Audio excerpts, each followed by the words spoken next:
Hi, I'm Alex. I was recently admitted to Stanford University through the national match by QuestBridge. Today I want to focus on showing you my method of studying for AP exams that has helped me get 8 5's and 2 4's on a total of 10 exams that I've taken. If you are desperate to get to the meat of the video, feel free to skip to this time, but I do recommend that you watch the full video. Before we begin, I want to list the AP exams that I took and their corresponding scores. Going grade by grade, starting with the 9th grade, I got a 5 in Human Geography and a 5 in Computer Science Principles. In the 10th grade, I got a 4 in Chemistry, a 5 in AP Computer Science A, and a 5 in A-Push. In my junior year, I got a 4 on AP Physics, a 5 on Calc A-B, a 5 on AP Lang, a 5 on AP European History, and a 5 on AP Seminar. If you are interested in knowing any more of my stats, feel free to watch this video where I cover most of the important stats that I think helped me the most to get into Stanford.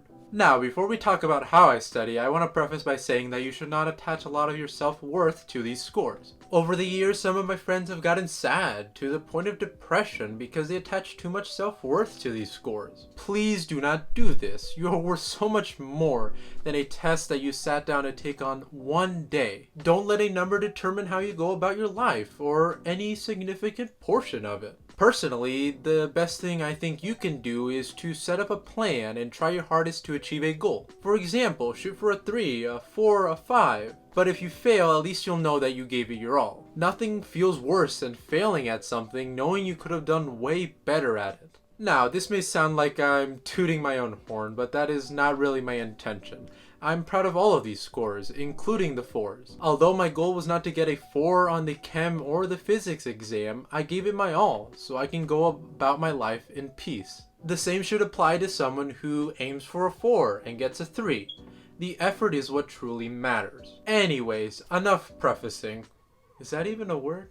Let's talk about the system that's helped me get the best scores I could on AP exams. The first thing that I recommend that you do is that you go out and purchase an AP review book. Something that looks like this and that it contains various tests. For example, this one has 3 practice tests. Now, this may sound like common sense, but over the years I've asked students who complained about their scores if they used a study resources like a study book, and the majority said no.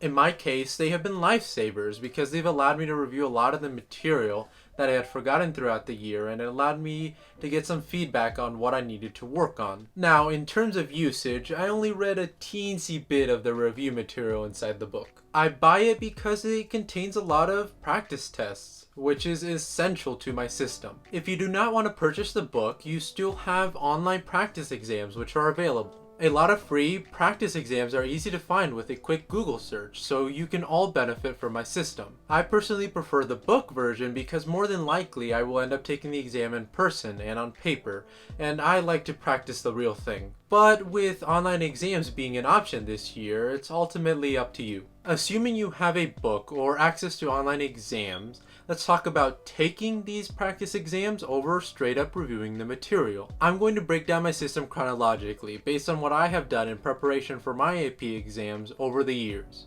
Around 6 weeks before the first test, I will begin to take practice exams. In the first 1 to 2 weeks, I'll take about 1 to 2 practice exams. The amount of exams you take per test really depends on how many you're taking and how much time you have available. But regardless of how much work you have, there are always ways to fit in practice. For example, for some classes, you really don't need to practice certain parts of the exam, particularly those parts that you're already pretty good at.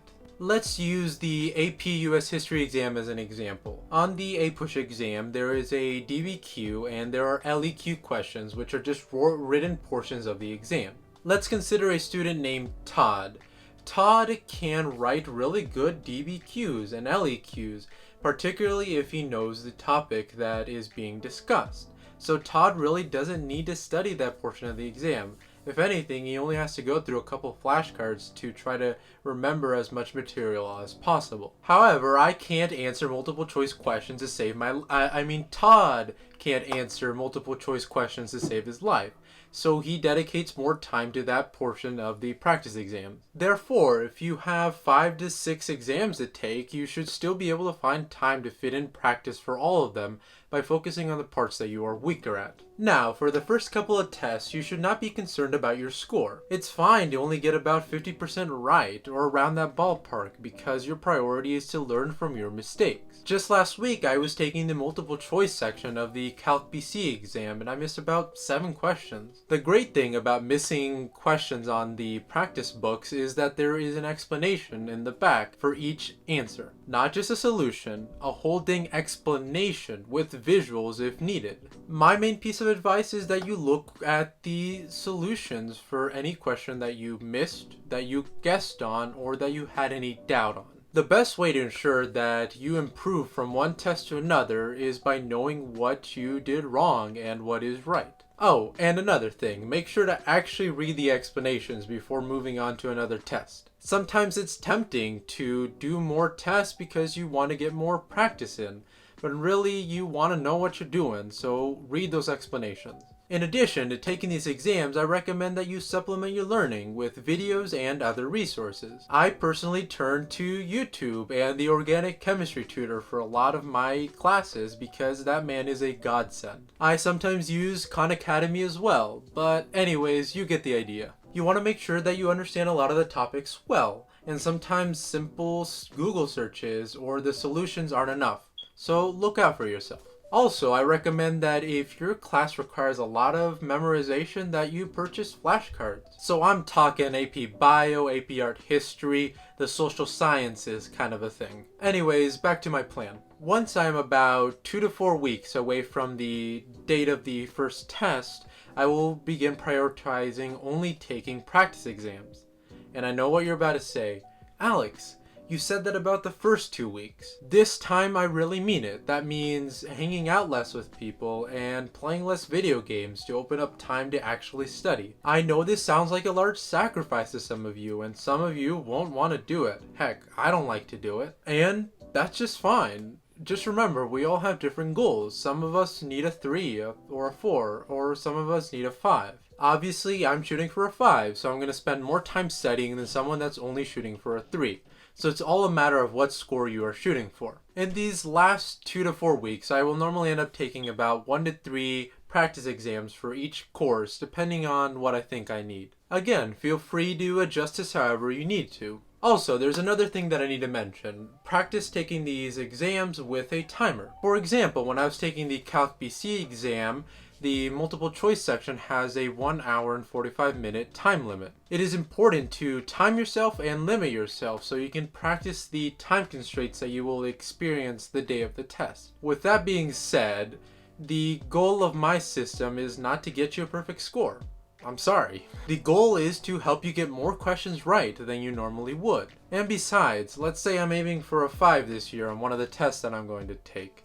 The percentage that I need, like in terms of the amount of questions I get right, it doesn't really have to be that close to 100%. For example, for Calculus AB, it's around 63% right, so it's not extremely high. This test is all a matter of percentages, and I'm here to help you. And there you have it. That is my system of studying that surrounds a lot of practice exams because I think that's the best way of relearning and practicing material. Additionally, some AP style questions are quite difficult, so practicing them over and over again will definitely help you. You can supplement my system with reviewing your notes, or using any system that you personally prefer. If you want to learn how I manage my time, you can watch my video on how I get work done. I hope you can apply my advice to your studying, and I wish you all the best for this year's AP exams. I believe in you. If you have any questions, please leave them in the comment section down below and I will get to them. If you enjoyed the content, please consider subscribing and dropping a like down below. And until next time, adios.